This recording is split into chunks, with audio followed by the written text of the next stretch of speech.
The Sleeping Beauty in the Woods. Once upon a time there was a king and a queen, who were very sorry that they had no children, so sorry that it cannot be told. At last, however, the queen had a daughter. There was a very fine christening, and the princess had for her godmothers all the fairies they could find in the whole kingdom. There were 7 of them, so that every one of them might confer a gift upon her, as was the custom of fairies in those days. By this means the princess had all the perfections imaginable. After the christening was over, the company returned to the king's palace, where was prepared a great feast for the fairies. There was placed before every one of them a magnificent cover with a case of massive gold, wherein were a spoon, and a knife and fork, all of pure gold set with diamonds and rubies. But as they were all sitting down at table, they saw a very old fairy come into the hall. She had not been invited, because for more than 50 years she had not been out of a certain tower, and she was believed to be either dead or enchanted. The king ordered her a cover, but he could not give her a case of gold as the others had, because 7 only had been made for the 7 fairies. The old fairy fancied she was slighted, and muttered threats between her teeth. One of the young fairies who sat near heard her, and, judging that she might give the little princess some unlucky gift, hid herself behind the curtains as soon as they left the table. She hoped that she might speak last and undo as much as she could the evil which the old fairy might do. In the meanwhile all the fairies began to give their gifts to the princess. The youngest gave her for her gift that she should be the most beautiful person in the world. The next, that she should have the wit of an angel. The third, that she should be able to do everything she did gracefully. The fourth, that she should dance perfectly. The fifth, that she should sing like a nightingale. And the sixth, that she should play all kinds of musical instruments to the fullest perfection.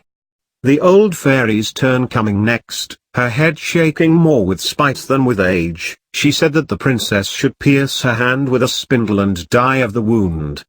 This terrible gift made the whole company tremble, and everybody fell a-crying. At this very instant the young fairy came from behind the curtains and said these words in a loud voice: "Assure yourselves, O king and queen, that your daughter shall not die of this disaster. It is true, I have no power to undo entirely what my elder has done. The princess shall indeed pierce her hand with a spindle, but, instead of dying, she shall only fall into a deep sleep, which shall last 100 years, at the end of which a king's son shall come and awake her." The king, to avoid the misfortune foretold by the old fairy, issued orders forbidding anyone, on pain of death, to spin with a distaff and spindle, or to have a spindle in his house. About 15 or 16 years after, the king and queen being absent at one of their country villas, the young princess was one day running up and down the palace. She went from room to room, and at last she came into a little garret on the top of the tower, where a good old woman, alone, was spinning with her spindle. This good woman had never heard of the king's orders against spindles. "What are you doing there, my good woman?" said the princess. "I am spinning, my pretty child," said the old woman, who did not know who the princess was. "Ha!" said the princess, "this is very pretty. How do you do it? Give it to me. Let me see if I can do it." She had no sooner taken it into her hand than, either because she was too quick and heedless, or because the decree of the fairy had so ordained, it ran into her hand, and she fell down in a swoon. The good old woman, not knowing what to do, cried out for help. People came in from every quarter. They threw water upon the face of the princess, unlaced her, struck her on the palms of her hands, and rubbed her temples with cologne water, but nothing would bring her to herself. Then the king, who came up at hearing the noise, remembered what the fairies had foretold. He knew very well that this must come to pass, since the fairies had foretold it, and he caused the princess to be carried into the finest room in his palace, and to be laid upon a bed all embroidered with gold and silver. One would have taken her for a little angel, she was so beautiful, for her swooning had not dimmed the brightness of her complexion. Her cheeks were carnation, and her lips coral. It is true her eyes were shut, but she was heard to breathe softly, which satisfied those about her that she was not dead. The king gave orders that they should let her sleep quietly till the time came for her to awake.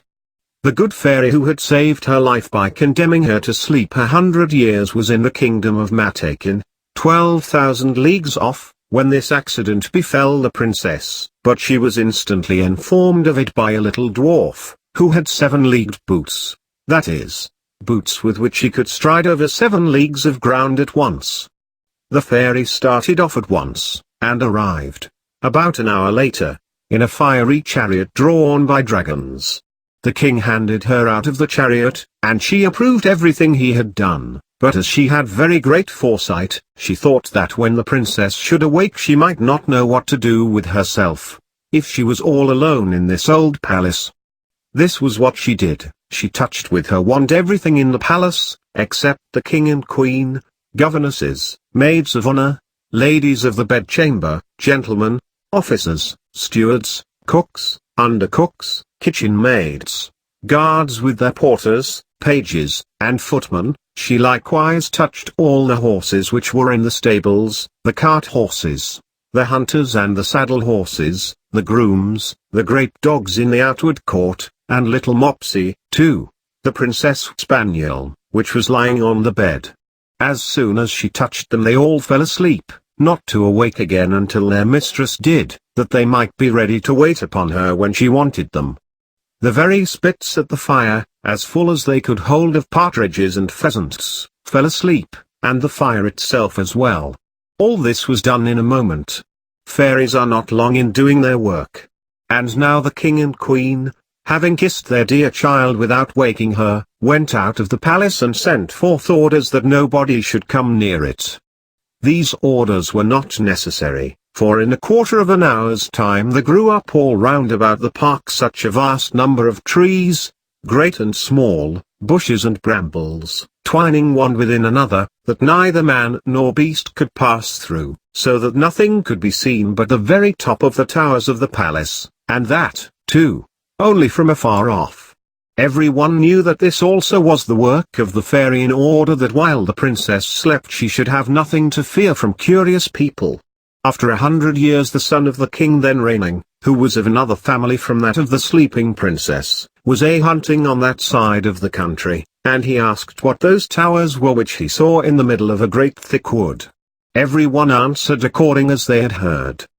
Some said that it was an old haunted castle, others that all the witches of the country held their midnight revels there, but the common opinion was that it was an ogre's dwelling, and that he carried to it all the little children he could catch, so as to eat them up at his leisure, without any one being able to follow him, for he alone had the power to make his way through the wood. The prince did not know what to believe, and presently a very aged countryman spake to him thus: "May it please your royal highness, more than 50 years since I heard from my father that there was then in this castle the most beautiful princess that was ever seen, that she must sleep there 100 years, and that she should be waked by a king's son, for whom she was reserved." The young prince on hearing this was all on fire. He thought, without weighing the matter, that he could put an end to this rare adventure, and, pushed on by love and the desire of glory, resolved at once to look into it. As soon as he began to get near to the wood, all the great trees, the bushes, and brambles gave way of themselves to let him pass through.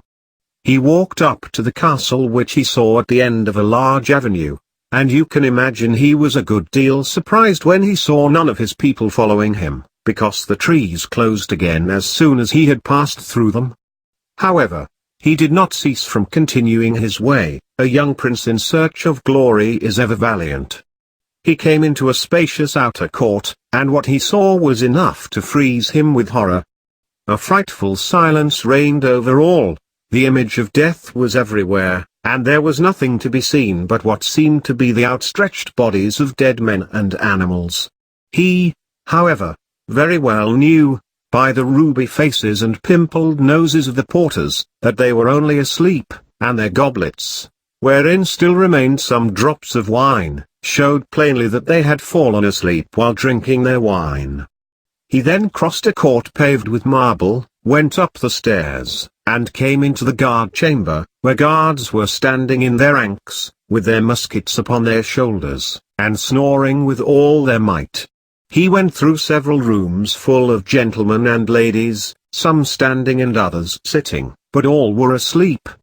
He came into a gilded chamber, where he saw upon a bed, the curtains of which were all open, the most beautiful sight ever beheld, a princess who appeared to be about 15 or 16 years of age, and whose bright and resplendent beauty had something divine in it. He approached with trembling and admiration, and fell down upon his knees before her. Then, as the end of the enchantment was come, the princess awoke, and looking on him with eyes more tender than could have been expected at first sight, said, "Is it you, my prince? You have waited a long while." The prince, charmed with these words, and much more with the manner in which they were spoken, knew not how to show his joy and gratitude. He assured her that he loved her better than he did himself. Their discourse was not very connected, but they were the better pleased, for where there is much love there is little eloquence. He was more at a loss than she, and we need not wonder at it. She had had time to think of what to say to him, for it is evident, though history says nothing of it, that the good fairy, during so long a sleep, had given her very pleasant dreams. In short, they talked together for 4 hours, and then they said not half they had to say. In the meanwhile all the palace had woke up with the princess, every one thought upon his own business, and as they were not in love, they were ready to die of hunger. The lady of honor, being as sharp-set as the other folks, grew very impatient, and told the princess aloud that the meal was served. The prince helped the princess to rise. She was entirely and very magnificently dressed, but his royal highness took care not to tell her that she was dressed like his great-grandmother, and had a high collar. She looked not a bit the less charming and beautiful for all that. They went into the great mirrored hall, where they supped, and were served by the officers of the princess' household. The violins and hautboys played old tunes, but they were excellent, though they had not been played for 100 years, and after supper, without losing any time, the Lord Almoner married them in the chapel of the castle. They had but very little sleep, the princess scarcely needed any, and the prince left her next morning to return into the city, where his father was greatly troubled about him. The prince told him that he lost his way in the forest as he was hunting, and that he had slept in the cottage of a charcoal burner, who gave him cheese and brown bread.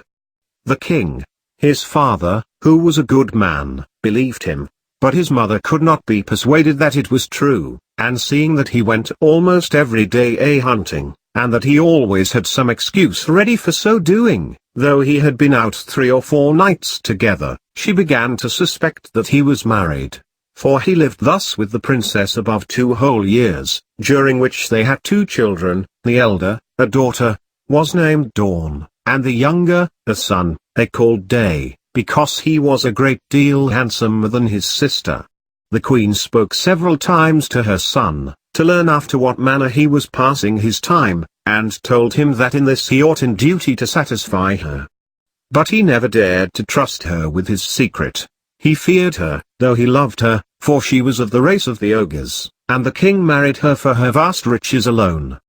It was even whispered about the court that she had ogreish inclinations, and that, whenever she saw little children passing by, she had all the difficulty in the world to prevent herself from falling upon them. And so the prince would never tell her one word. But when the king was dead, which happened about 2 years afterward, and he saw himself lord and master, he openly declared his marriage, and he went in great state to conduct his queen to the palace. They made a magnificent entry into the capital city, she riding between her 2 children. Soon after, the king made war on Emperor Cantalabut, his neighbor. He left the government of the kingdom to the queen, his mother, and earnestly commended his wife and children to her care. He was obliged to carry on the war all the summer, and as soon as he left, the queen mother sent her daughter-in-law and her children to a country house among the woods, that she might with the more ease gratify her horrible longing. Some few days afterward she went thither herself, and said to her head cook, I intend to eat Little Dawn for my dinner tomorrow." "Oh, madam!" cried the head cook.